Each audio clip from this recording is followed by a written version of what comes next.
Hi, I'm Jean Schumacher, and welcome to Women's Health. I am co-founder of the Pregnancy Advantage, where we help women to get their bodies pregnant ready, or if they're having trouble conceiving, we can give them some help. My partner is Dr. Deborah Shapiro, a board-certified OBGYN, and we want to help women to get their health back clearly, because we're seeing so many problems that women are having. So this is the whole point of this program. And our topic today is PCOS and can it reversed? We're going to share some absolute sage advice and some wisdom today. So, Dr. Deborah, you ready? Absolutely. Actually, it may not be sage advice. It might be more marjoram advice, right? But yes, we're going to be talking about polycystic ovarian syndrome. This is a hormonal imbalance, and many women probably have heard of it, and many women have experienced it or are experiencing it now. It's not uncommon at all, and it's basically a hormonal imbalance, and we're going to be talking more about it in detail. It was first actually written about by these two doctors, Stein and Leventhal, in 1935, as they saw women with this kind of a triad of symptoms. They had anovulation, they were having irregular menses, maybe infrequent menses, we call it oligomenorrhea. They were also having some excess hair growth, so they were having signs of androgen excess. People often have something called hirsutism, where they have more hair on their faces and on their bellies. Also, the appearance of their ovaries had these multiple small subcortical cysts. So right under the surface, they were having multiple cysts. So that's the polycystic ovarian syndrome. And many women are also overweight and have some element of insulin resistance, which is part of this as well. And we're going to be talking about what foods might help and what is the best diet, and can it be reversed without medication? Of course, the answer is yes. But let's start. Okay, Jean. Well, I'm going to start with protein, because protein, oh my God, where am I going to get my protein? Because we're basically talking about promoting a whole food, plant-based lifestyle approach. You know, what Deborah was saying, yes, you can reverse this, but you have to take this serious. You can't just like, hey, today I'm going to go plant-based and tomorrow I'm not. No, you have to really put a lot of effort and energy into this. And then you can, heal your body. One of the first things though, is we recommend protein to not be from animal sources, because, and why? I'm so glad you asked. You're great. Because the animal sources are going to promote insulin resistance and inflammation. And this is a key issue in PCOS. So it's better to focus on the plant-based proteins. And I know people are going to be like, where am I going to get my protein? Because I'm just going to shrivel up into a corner and I'm going to, die. And no, you're not. I promise. And most people don't even know. Do you even know anybody that has protein deficiency? No, you do not, because as long as you have enough calories, you are not going to be protein deficient, unless you're like in sub-Saharan Africa and you're eating like 700 calories a day. Then you might be protein deficient. But do you even know the name of it? No, you do not. It's called kwashiorkor, and you don't know anybody with a protein deficiency. So look at some of the biggest animals on this planet. They're all herbivores. Just saying, like a gorilla that can peel you apart and rearrange you like Mr. Potato Head. All plant-based and getting their protein from there. Doc, take it away. Yes, absolutely. It's kwashiorkor, and I think it's extremely rare, and certainly there's no trouble getting enough protein. It is true that when you're pregnant, and you're in your second and third trimesters, you do need to increase your protein, even by 50%. But again, if you focus on eating protein-rich foods at each meal and at a snack, there'll be no difficulty at all. And even our Academy of Nutrition and Dietetics has said that a well-planned vegan and vegetarian diet, but vegan diet as well, is safe and probably healthful for all stages of life, including when you're pregnant and in infancy and for athletes. So no worries at all. I think if you were going to be eating just a fruitarian diet, just eating fruits are kind of low in protein, and that might lead to lower protein levels. But if you're eating a variety of whole plant foods, and that's what we want you to be doing. So you're not going to be leaving out any major food groups: fruits, vegetables, whole grains, legumes, nuts and seeds, and spices. If you eat it from all of those food groups and you eat a very colorful diet, eating the rainbow, we talk about that all the time, you're not going to be deficient in anything except maybe B12, and we do want you to be taking that. But can I go back and talk about, because you mentioned insulin resistance. So there are a few things at play in PCOS, and insulin resistance is a big one, but not in all cases. So it really is a disease of inflammation and oxidative stress, and we're going to be talking more about that. But before that, since you did mention insulin resistance, I just thought I would kind of define what that is.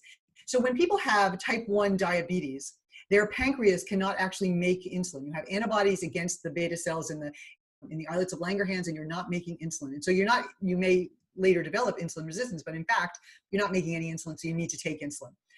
But for the type 2 diabetics, which are the majority of diabetics in the world, they have type 2 diabetes, you're making insulin. Your pancreas is working, making insulin, but for some reason, the insulin is not able to do its job on the surface of the cell. It's blocked. And so that's insulin resistance. And so I'm going to try to describe this for you. Actually, Neil Barnard from PCRM has this wonderful graphic of a muscle cell.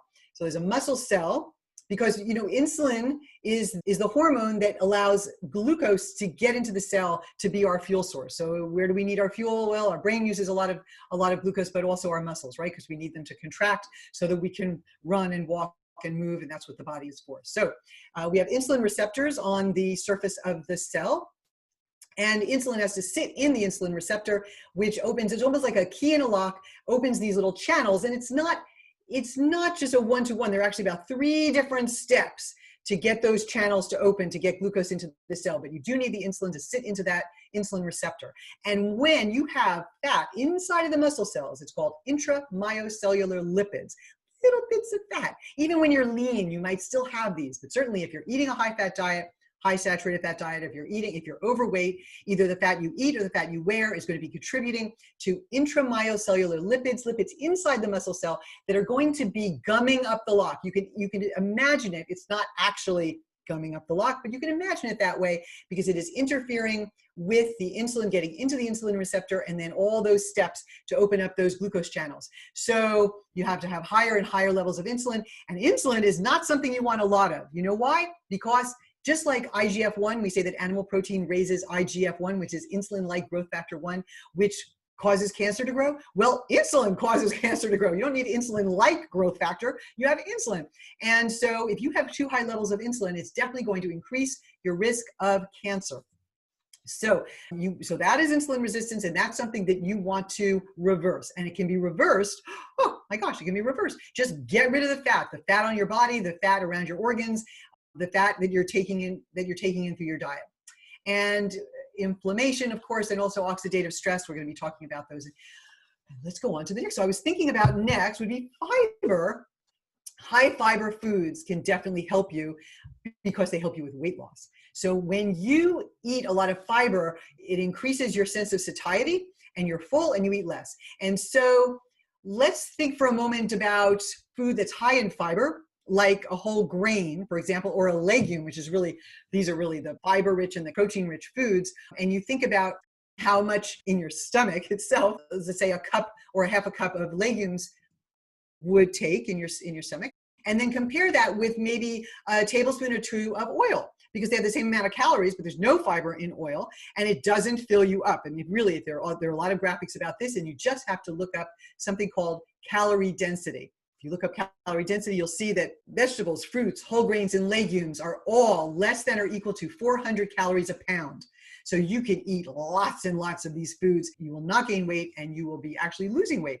On the other end of the scale is oil. Oil has 4,000 calories a pound. So if you eat more fiber-rich foods, especially whole grains and legumes, you are going to be eating more, but weighing less. So a great way to get leaner is to eat more high fiber foods and less calorie dense foods like the oil-filled processed foods. Any amount of, even a small amount of weight loss is going to improve your fertility and reverse some of the changes with PCOS. Just a small amount of weight loss is going to do that. Sometimes just losing 7 pounds, for example, can make a difference. Well, Eat More, Weigh Less. That's a book by Dean Ornish, and I remember that from a long time ago. All right. So the next thing that we want to talk about is the glycemic index. And so this is kind of a way to rank carbohydrates according to how they affect your blood glucose levels. So carbohydrates with a low GI value, which is like 55 or less, are going to be slowly digested, absorbed, metabolized. And so this is going to cause a lower and slower rise in blood glucose and therefore the insulin levels. So this is going to be a good thing. So we want to avoid high glycemic index foods. You can Google that, high glycemic index foods, and there'll be a whole list and what their values are. So we want to stay away from them, but those are basically like refined grains. So anything that's ground up or processed in any way, shape, or form, those are refined grains. Sweetened beverages, fruit juices, oh my gosh, sodas, no, please stop it, make it stop. So juices, sodas, things like that, and anything that has a lot of added sugars in it, this is going to be really helpful for reversing PCOS. Absolutely. And I don't want people to be afraid of fruit.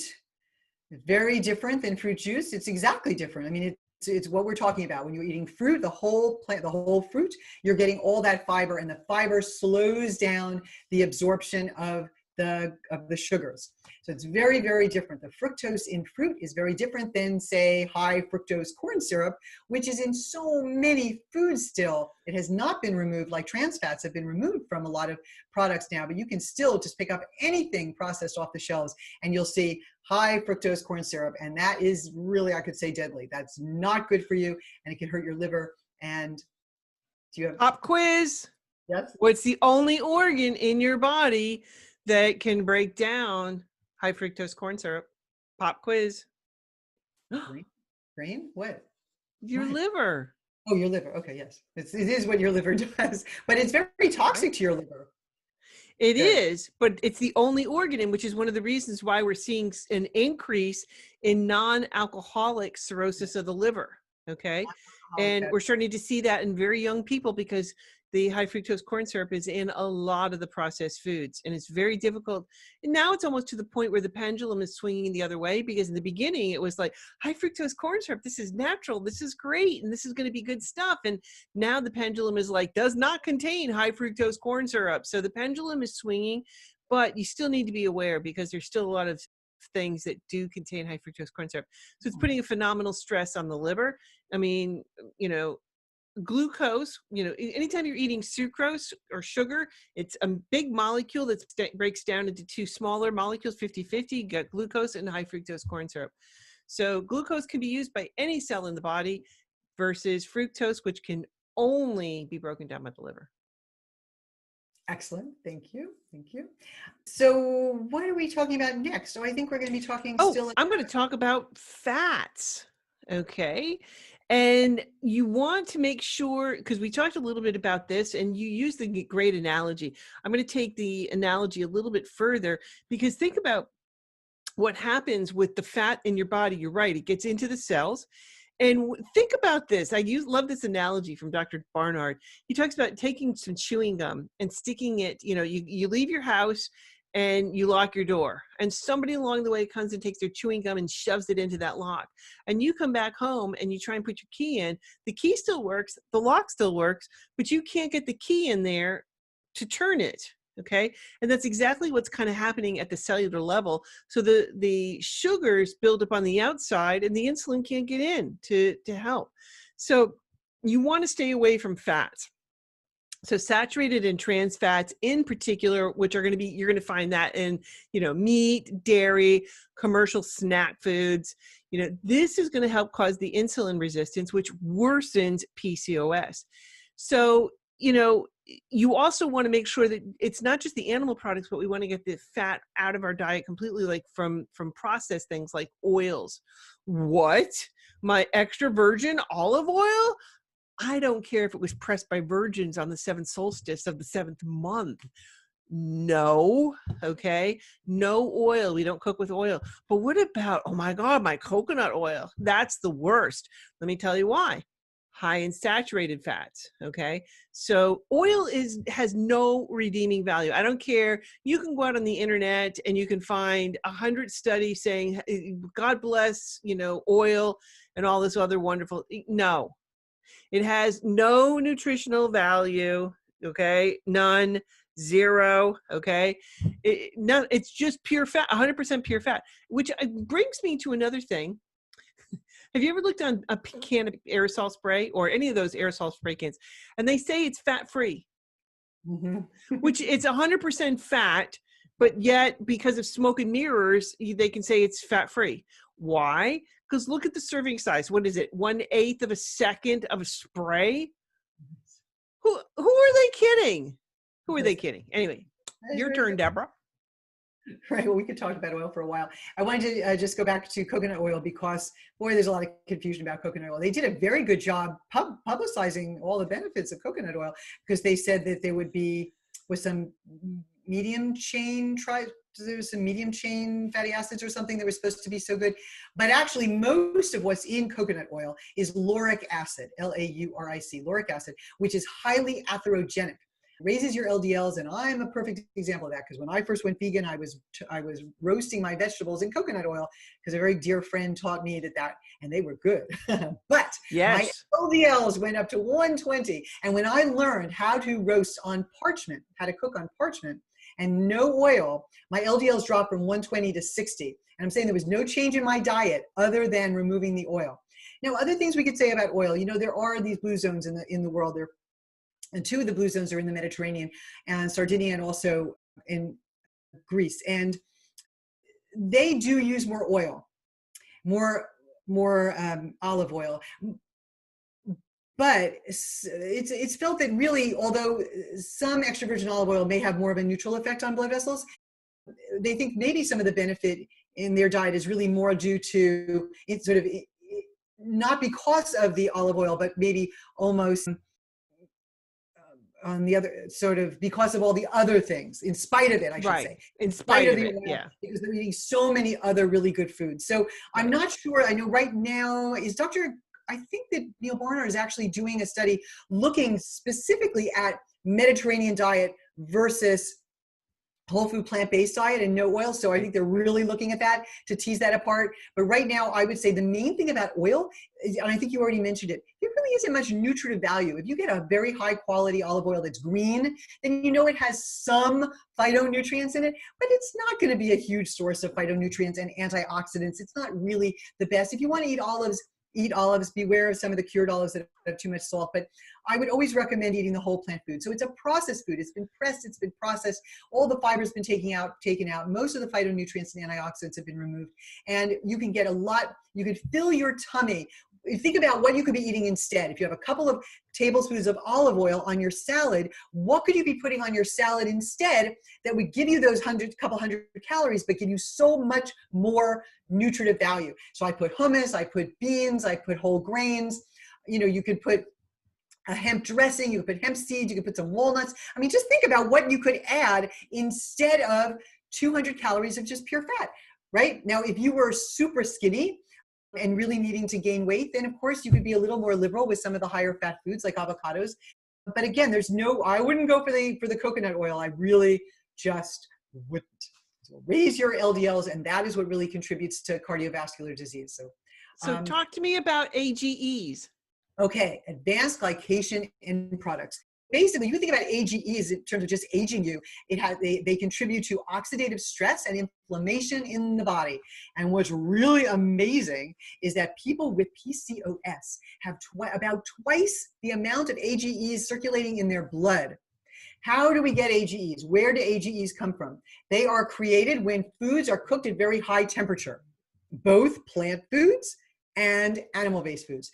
And you can look up tables of AGEs online, and you can see it goes from everything to a deep fried hot dog or sausage that has the most AGEs, all the way probably down to a blueberry, which probably has the least AGEs. So we're going from really these processed meats and fried foods like fried chicken. I mean, stuff that I really sort of had on a regular basis, and meat, all the way to more of a raw food, plant-based diet, which would have the least. So I would encourage everyone who is suffering from PCOS, anyone who wants to increase their fertility, who wants to get pregnant, who wants to have regular periods, and wants to get, really reverse some of the other changes that could happen because of PCOS, to lower their intake of AGEs. Boom. Nailed that. Okay. Soy gets a bad rap. I mean, it has gotten such a bad rap on so many different levels. Talk to us about soy. And yes, because I was just talking to somebody yesterday whose wife had breast cancer and recurrent breast cancer, and was told that she shouldn't have soy. And I was really surprised that this was still going on. Yes, because the opposite is really true. So again, you just wonder, it's the same with the coconut oil, the advertising that is really strong here. And there were some early studies on the phytoestrogen, the estrogen-like chemical that's in legumes, that's in soy. And there were some early studies using rodents, and it turns out that rodents they don't metabolize the genistein and the phytoestrogens the same way that humans do. So there was some increase in tumors in rodents. But I'm sure that this is sort of a saying, you could just say this, but with very few exceptions, few of us are rats. So that was bad. It was from a movie. Bad. It's from Young Frankenstein. So we, on the other hand, actually experience all the benefits of soy. And I want to talk about 3 important benefits of soy. I mean, there are so many, but I'm going to talk about 3 just in terms of breast cancer, because I'm sure that Breast Cancer Awareness Month is happening sometime, and I just want to talk about it. So 1, soy, there are 2 types of estrogen receptors in the breast. There's an alpha receptor and a beta receptor. And an alpha receptor promotes growth. When an estrogen or an estrogen-like chemical sits in an alpha receptor, it promotes growth. But a beta receptor actually puts a brake on the growth. Where do you think soy sits? It sits in the beta receptor. So it's really like tamoxifen, like a selective estrogen receptor modulator, like something we would give women to help prevent a breast cancer or prevent a recurrence from breast cancer. So that's number 1. Sits in the beta receptor, does not accelerate growth. 2, do you remember that people can sometimes have a mutation in a gene that codes for DNA repair, and they have a mutation in that gene, the BRCA gene, for example, that codes for DNA repair, and they have a mutation, and so they can't repair their mutation. They can't repair damage to DNA and to cells in their body, and so they develop a cancer. They're more likely to develop a cancer. So soy acts to increase, upregulate the genes for DNA repair. So that's another way that it helps to keep you from getting recurrence. And even if you have that BRCA mutation, using soy will be helpful. So we're talking about 2 soy products a day, for example. I'm not saying you have to have 14 glasses of soy milk, and certainly if you're a man, you don't want to have 14 glasses of soy milk, but it's not going to feminize you, and it's not going to have any bad effects on it if you have a regular amount, which would be 2 soy products a day: tofu, tempeh, edamame, soy milk. Lastly, there's a hormone that takes androgens and turns them into estrogens. But soy also acts like an aromatase inhibitor. The medication that people take is Arimidex. That's also a chemotherapy that people will take after breast cancer to prevent a recurrence. And this is a aromatase inhibitor. And soy acts as an aromatase inhibitor. So 3 different ways that soy is going to be helpful. It also helps you to reduce your cholesterol, and also if you eat soy instead of an animal protein, it's going to lower your IGF-1, and you're going to live longer, and you're less likely to have any kind of cancer. So just on soy, I make it's ridiculously easy to make soy yogurt. And I make it in big batches in my Instant Pot. So good. Number 1. I mean, my husband and I like to have it, put some in there, and then we'll put some oatmeal on top of that, just plain, regular, not cooked, just raw oatmeal, and then put some berries and things on top of that. And that is just delicious.